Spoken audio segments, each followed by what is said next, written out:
찬송가 546장 찬송합니다.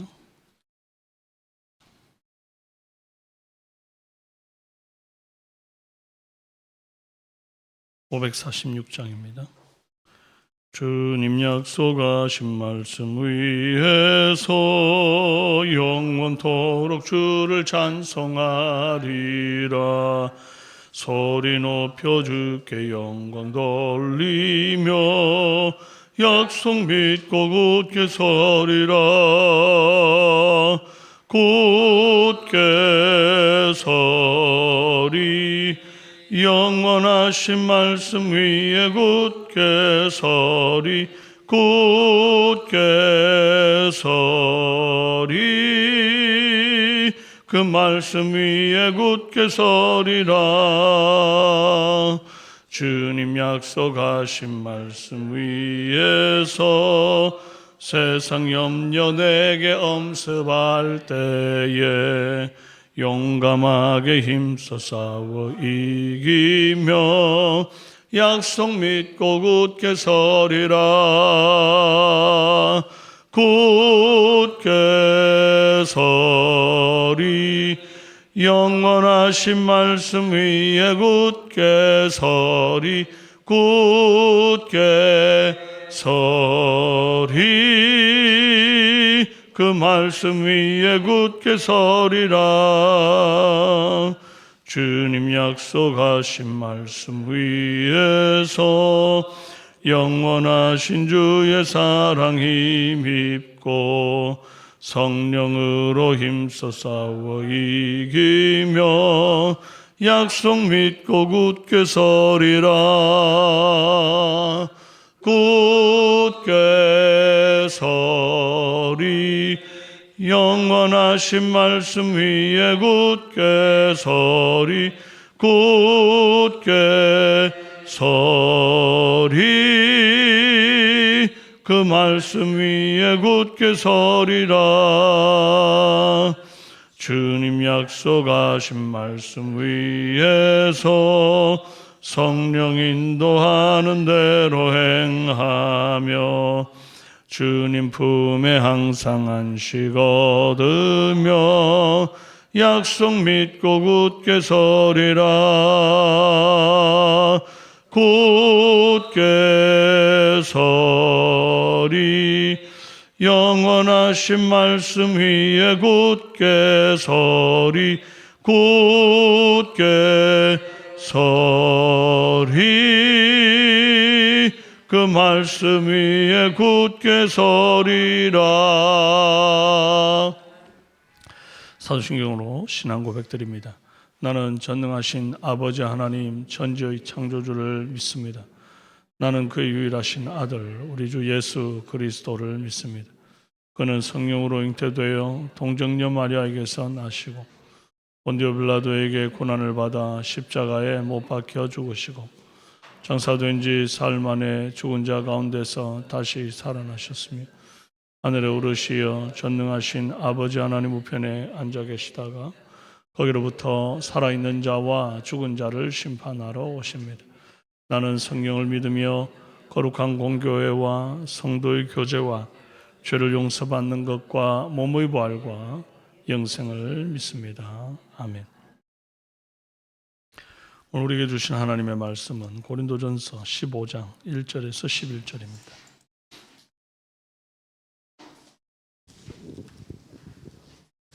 고린도전서 15장 1절에서 11절 신약성경 281페이지 교독합니다. 형제들아 내가 너희에게 전한 복음을 너희에게 알게 하노니 이는 너희가 받은 것이요 또 그 가운데 선 것이라. 너희가 만일 내가 전한 그 말을 굳게 지키고 헛되이 믿지 아니하였으면 그로 말미암아 구원을 받으리라. 내가 받은 것을 먼저 너희에게 전하였노니 이는 성경대로 그리스도께서 우리 죄를 위하여 죽으시고 장사 지낸 바 되셨다가 성령대로 사흘 만에 다시 살아나사 게바에게 보이시고 후에 12 제자에게와 그 후에 오비기어에게 일시에 보이셨나니 그 중에 지금까지 대다수는 살아있고 어떤 사람은 잠들었으며 그 후에 야고보에게 보이셨으며 그 후에 모든 사도에게 와 맨 나중에 만삭되지 못하여 난 자 같은 내게도 보이셨느니라. 나는 사도 중에 가장 작은 자라 나는 하나님의 교회를 박해하였으므로 사도라 칭함 받기를 감당하지 못할 자니라. 그러나 내가 나 된 것은 하나님의 은혜로 된 것이니 내게 주신 그의 은혜가 헛되지 아니하여 내가 모든 사도보다 더 많이 수고하였으나 내가 한 것이 아니요 오직 나와 함께 하신 하나님의 은혜로라. 함께요. 그러므로 나나 그들이나 이같이 전파하매 너희도 이같이 믿었느니라. 아멘. 반갑습니다. 오늘 그리스도의 부활이라는 제목으로 함께 은혜 나눕니다.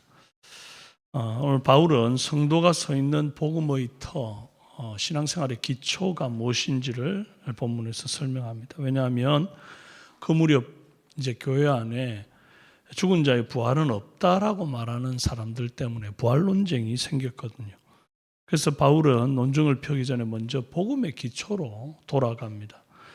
여러분, 우리가 선 이 터가 누가 만든 건지부터 한번 살펴봅시다. 그러면서요. 자, 첫 번째 터가 바로 바울이 주장하는 첫 번째 터는 복음은 내가 만든 것이 아니라 받아서 전한 것이다 라는 사실입니다. 1절에 형제들아 내가 너희에게 전한 복음을 너희에게 알게 하노니 이는 너희가 받은 것이요 또 그 가운데 선 것이라. 이 한 절에 동사가 여러 개 나오는데 이 전하고 받고 그 가운데 서고, 이 복음이 사람에게서 사람에게로 넘어가는 모습입니다. 회사로 치면 이게 정확히 인수인계 같은 모습입니다. 신입사원이 회사에 들어가면 그 회사에 30년 된 노하우를, 기술을 자기가 발명한 게 아닙니다. 또 선배가 후배에게 정확하게 넘겨주죠. 매뉴얼, 거래처, 노하우들 한자도 빠짐없이 다 빠뜨리지 않고 인계해 줍니다. 좋은 회사인지 아닌지는 이 인수인계가 정확하게 되어지느냐 안 되어지느냐로 알 수 있습니다. 그 인수인계 받은 사람마다 야, 나는 이거보다 내 생각에 이게 훨씬 더 좋던데 그러면서 자기 입맛대로 핵심 공정을 막 바꿔버리면 몇 대가 못 가서 그 회사는 망합니다. 바울이 지금 하는 말이 딱 그거예요. 이 복음은 내가 머리 짜내서 발명한 신상품이 아닙니다. 나는 받은 그대로 여러분들에게 인수인계했을 뿐입니다. 그러니 복음 앞에서 우리는 발명자가 아니라 인수인계자입니다. 그런데 여기서 이제 바울이 묘한 말을 덧붙여요. 2절에 너희가 만일 내가 전한 그 말을 굳게 지키고 헛되이 믿지 아니하였으면 그로 말미암아 구원을 받으리라. 지금 구원의 단서가 붙었어요. 만일 굳게 지킨다면 그러면 구원 받으리라. 왜 이렇게 말합니까? 인수인계 받았다고 끝이 아니라는 겁니다. 인계받은 매뉴얼을 서랍에다가 탁 넣어두고 한 번을 제대로 읽지를 않고 말이죠. 내 마음대로 결국 이게 일을 한다 그러면 사실 인수인계 안 받은 거나 진배 없습니다. 받은 것을 계속 붙들고 그 안에 매뉴얼대로 살려고 노력하는 사람, 작동을 시키는 사람, 그 사람만 진짜로 그 일을 물려받은 거예요. 신앙도 똑같습니다. 한번 들었다고 이게 내게 아닙니다. 붙들고 살아내는 자가 바로 그 신앙을 받은 자죠. 흔들리는 시대를 살면서 여러 가지 개인 감정이나 뭐 세상이 말하는 그 시대마다 변하는, 역사마다 변하는 그런 진리, 아닌 진리들 이런 것들을 붙들 게 아니라 변함없는 복음의 매뉴얼을 붙들고 살아가는 저와 여러분 되시기를 바랍니다. 두 번째 바울이 말하는 복음의 터는 복음은 내가 우기는 게 아니라 증인이 보증하는 것이라는 거예요. 그럼 인계받은 그 내용이 뭔가가 3절에서 5절에 바울이 압축해서 설명합니다. 그리스도께서 우리 죄를 위하여 죽으시고 장사 지낸 바 되었다가 사흘 만에 다시 살아나사 게바에게 보이시고. 이 대목에서 우리말 성경 번역으로는 도무지 안 보이는 게 하나가 있어요. 죽으시고 장사 지낸 바 되셨다가, 이건 헬라어 원문에서 딱 끊어지는 과거형으로 기록이 되어 있습니다. 그러니까 죽으셨고 장사 지냈다, 끝났다 이 말입니다. 그런데 유독 이 다시 살아나셨다 이 한 동사만 완료형이에요. 헬라 완료형의 특징은 뭐냐니까 과거에 일어나서 그 효력이 지금까지 계속 유지되고 있다 이거예요. 우리말로는 그가 결혼했다 그렇게 하면 결혼했다는 사실은 확실한데 지금도 그 결혼한 사람과 살고 있느냐? 그건 그 결혼했다는 말 속에 안 들어있지 않습니까? 그래서 우리가 또 다시 물어봐야 됩니다. 네가 결혼했던 그 사람과 지금도 살고 있느냐? 이렇게. 그런데 헬라어는 그렇지 않다는 거예요. 헬라어 완료형으로 결혼했다. 그러면 그 사람은 계속 지금 현재 결혼해서 살고 있는 상태라는 거예요. 그러니까 바울이 지금 이렇게 말하는 거예요. 십자가, 죽음, 무덤의 장사 이건 다 끝난 과거다. 그런데 이제 다시 살아나셨다. 이 부활 사건만큼은 끝난 사건이 아니라 지금도 진행 중인 사건이다. 그분은 한번 다시 그때 살아나셨다. 그게 아니고 그분은 살아나셔서 지금도 살아 계신다. 이겁니다. 이해가 되시죠? 그래서 우리는 2000년 전 어느 일요일 아침을 해마다 기념하는 사람들이 아닙니다. 지금 이 순간 살아계신 하나님과 동행하는 거예요. 그리고 바울은 이 부활을 자기 혼자 우기질 않아요. 5절부터 증인 명단을 막 줄줄이 읊어대지요. 게바, 12제자, 한 번에 500여 명, 야고보, 모든 사도. 사실상 이제 법적 증인 목록이라고 봐야 됩니다. 그런데 여기 아주 흥미로운 게 여인들이 빠졌다 하는 거예요. 복음서를 보면 예수님 부활하신 것을 가장 먼저 본 증인이 누굽니까? 여인들이거든요, 여인들. 그런데 여인들이 공식 명단에 없어요. 한 명도. 왜입니까? 당시 이제 유대와 헬라 사회에서는 여자의 증언이 법적에서 효력이 없었다는 겁니다. 역사가 요세푸스도 여자의 증언은 채택하지 않는다라고 기록했을 정도입니다. 그래서 바울은 법정에서 통하는 증인들만 추려서 지금 명단을 만든 거예요. 고린도가 어떤 도시였습니까? 헬라 철학에 푹 젖은 도시였습니다. 그래서 헬라 사람들은 영혼은 고귀하고 육체는 그 영혼의 감옥이다. 그렇게 여겼어요. 그러니까 몸이 다시 산다. 이런 부활에 대한 신앙은 아주 천박하고 역겨운 소리로 들렸습니다.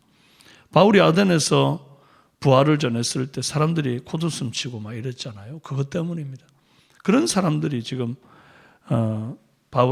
그런 사람들 앞에서 이제 바울이 감정에 호소를 하지 않고 직접 증인에게 물어보세요. 이렇게 증인을 드러낸 거죠.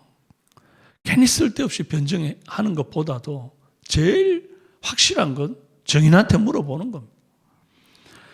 내가 우긴다고 해서 믿음이 서는 게 아닙니다. 증인들이 보증하는 사실 위에 이 복음이 서 있다. 허다한 증인들이, 구름같이 허다한 증인들이 우리의 신앙을 사실 보증하고 있다. 그래서 우리가 흔들리지 않는 줄로 믿습니다. 자, 마지막으로 셋째 터는 무엇인가? 나는 내가 만든 내가 아니라 은혜가 빚어낸 나다 하는 겁니다. 바울이 증인명단 맨 끝에 자기 이름을 딱 적죠. 8절에 맨 나중에 만삭되지 못하여 난 자 같은 내게도 보이셨느니라. 이 만삭되지 못한 자를 이제 헬라 원어로 보면 그냥 나는 못난 놈이다. 겸손의 표현. 단순히 나는 부족합니다. 이런 겸손의 표현이 아니라 정상적인 때를 채우지 못하고 순서에서 벗어나 갑작스럽고 거칠게 나온 출생이다. 이제 이런 뜻을 포함하고 있어요. 다른 사도들은 부활하신 주님이 승천하시기 전에 한 40일간 자신의 부활의 모습을 다 보이고 증언해 주셨잖아요. 그러니까 정상적인 산딸 안에서 그분을 만났다 볼 수 있습니다. 그런데 바울은 그 산딸이 다 지난 뒤에 다메섹 길에서 성도들 잡으려고 막 살기가 등등해가지고 가다가 빛 가운데 거꾸로져서 갑자기 끌려 나오듯이 주님을 만납니다. 순서를 한참 벗어난 때를 놓친 그런 거친 출생 같은 모습이에요. 그래서 나는 정상 코스로 들어온 사도가 아니라 순전히 은혜의 멱살 잡혀 들어온 사람이다. 이제 그런 고백인 거예요. 그리고 이제 바로 여기에서 은혜의 절정을 볼 수 있습니다. 10절에 그러나 내가 나 된 것은 하나님의 은혜로 된 것이니. 세상은 나는 나야, 있는 그대로의 나를 사랑해. 그렇게 내가 나를 정의하고 내가 나를 만듭니다. 그런데 바울은 내가 나 되었다 똑같이 말하기는 하는데 결정적인 한마디가 붙어요. 하나님의 은혜로 내가 나 되었다. 내가 잘나서 내가 나 된 거 아니다. 내 환경이나 배경이나 부모님이 나를 만든 게 아니다. 은혜로, 하나님의 은혜로 내가 나 되었다. 똑같은 나인데 그 나를 누가 만들었느냐. 이 고백이 하늘과 땅 차이다 이 말입니다. 그런데 혹시 다 은혜라고 한다면 그럼 가만히 있어도 내가 나 되겠네. 하나님의 은혜로. 또 이렇게 생각하면 이게 곤란합니다. 바울은 정반대로 말해요. 같은 10절 뒷부분인데 내가 모든 사도보다 더 많이 수고하였으나 내가 한 것이 아니요 오직 나와 함께 하신 하나님의 은혜로다. 뭘로 설명할 수 있습니까? 은혜 받았는데 그 은혜로 어차피 내가 나 된다 그러면 가만히 있어도 될 텐데 뭐 하려고 굳이 이렇게 수고를 다른 사도보다 더 많이 하느냐. 은혜, 도대체 이 은혜가 어떤 은혜라서 이렇게 말하는가. 예를 하나 들어보면 이래요. 등록금부터 생활비까지 전액을 이제 후원자에게 거저받은 장학생이 있다 생각해 보시죠. 그럼 그 장학생이 이거 다 공짜니까 그냥 펑펑 놀아야지. 어차피 내가 놀아도 등록금 주는데 이렇게 하지 않잖아요. 학비를 거저 이렇게 공급받은 것이 은혜라는 것을 뼈저리게 아는 사람일수록 누구보다 밤새워 공부합니다. 그러면서도 졸업식 날 학사모 딱 쓰고 하는 말이 이게 다 내 실력입니다. 이렇게 말 안 해요. 후원자님 아니었으면 저는 여기에 서 있지도 못합니다. 은혜는 사람을 게으르게 만들지 않습니다.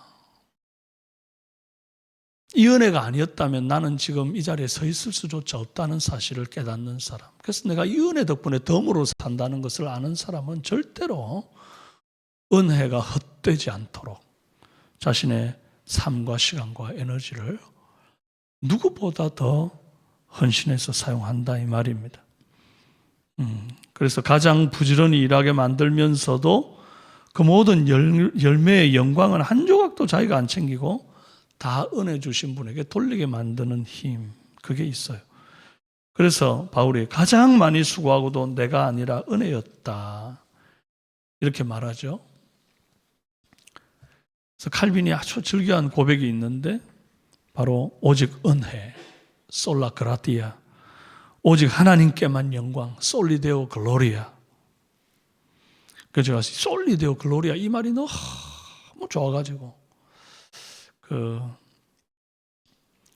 제가 한참 이제 대학을 준비하면서 공부할 때에 이제 제가 좀 늦게 공부를 시작해가지고 막 쫓아가야 되는데 이제 정신없이 공부를 해야 되는 거 아닙니까? 그래가지고 연습장이 빈 용지가 하나 딱 있으면 제일 위에다가 솔리데오 글로리아 딱 쓰고 그 다음에 볼펜, 내가 이 볼펜 이 심에 있는 잉크를 다 쓸 때까지 내가 계속해서 이 연습장에 빼곡하게 글을 쓰리라 이러면서 막 공부하고 잉크가 다 돼가지고 탁 이 심을 바꾸는 그 순간이 어찌 그리 희열이 되든지 탁 바꿔놓고 또 솔리데오 글로리아 딱 쓰고 이렇게 했던 그런 기억이 있습니다.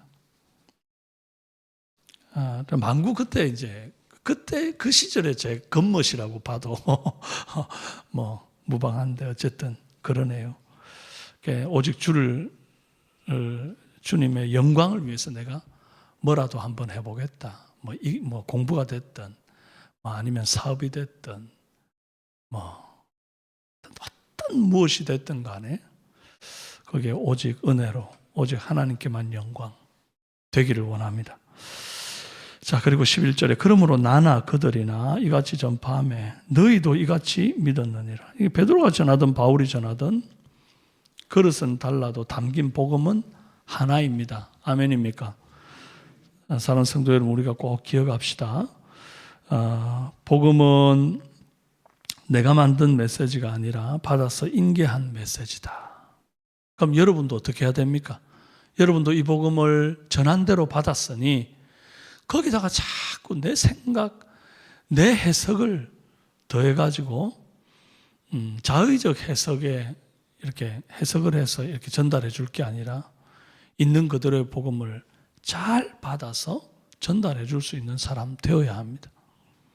그러려면 내가 있는 복음 그대로를 더 배우고 이것이 정말 그러한가 상고하는 이 말씀의 묵상이 깊은 이런 은혜가 있어야만 한다는 거예요. 어쨌든 내가 이 복음의 메시지를 잘 다음 세대에게 인수인계해 주는 그런 부모들이 되시기를 바랍니다.